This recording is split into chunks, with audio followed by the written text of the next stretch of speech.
पटना की high profile Bankipur विधानसभा उपचुनाव का मतदान अब समाप्त हो चुका है। सभी प्रत्याशियों की किस्मत ईवीएम में कैद हो गई है। हालांकि इस बार मतदान प्रतिशत ने सभी को चौंकाया है। पिछले चुनाव की तुलना में करीब 7% कम वोटिंग दर्ज हुई। दूसरी ओर मतदान के दौरान आरोप प्रत्यारोप, हंगामा और धक्का मुक्की की घटनाओं ने चुनावी माहौल को और गर्म कर दिया।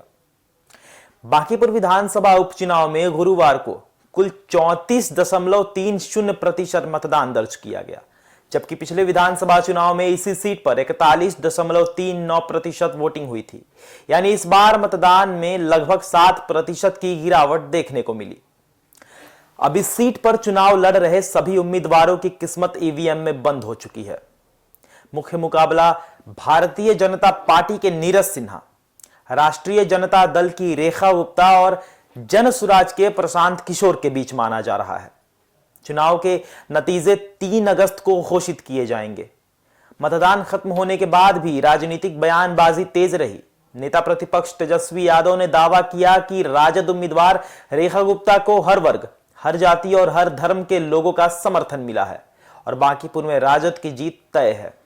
वहीं केंद्रीय मंत्री ललन सिंह ने विपक्ष के दावों को खारिज करते हुए कहा कि बांकीपुर में भाजपा के सामने कोई चुनौती नहीं है। उन्होंने जन सुराज उम्मीदवार प्रशांत किशोर पर भी तंज कसते हुए कहा कि उनकी जीत की कोई संभावना नहीं है। इधर मतदान के दौरान कई इलाकों से विवाद की खबरें भी सामने आई। आनंदपुरी में जन सुराज और भाजपा समर्थकों के बीच कहासुनी और धक्का मुक्की हुई। प्रशांत किशोर ने आरोप लगाया कि पुलिस उनके कार्यकर्ताओं और पोलिंग एजेंटों को परेशान कर रही है और मतदाताओं पर दबाव बनाया जा रहा है। किदवईपुरी और पीएनटी कॉलोनी से भी तनाव की खबरें आई। जनसुराज कार्यकर्ताओं ने आरोप लगाया कि कुछ बूथों पर मतदाताओं को प्रभावित करने की कोशिश की गई। वहीं भाजपा की ओर से इन आरोपों को निराधार बताया गया।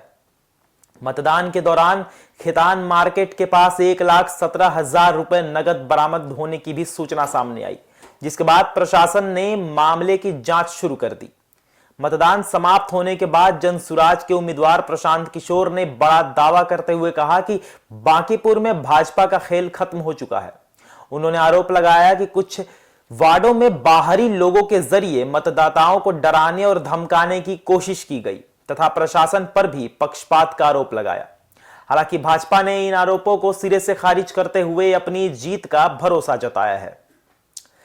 देखिए, अब सबकी निगाहें 3 अगस्त पर टिकी है, जब ईवीएम में कैद वोटों की गिनती होगी और यह साफ हो जाएगा कि बांकीपुर की जनता भाजपा पर भरोसा कायम रख पा रही है या फिर विपक्ष और जनसुराज में से किसी को मौका दिया जाएगा।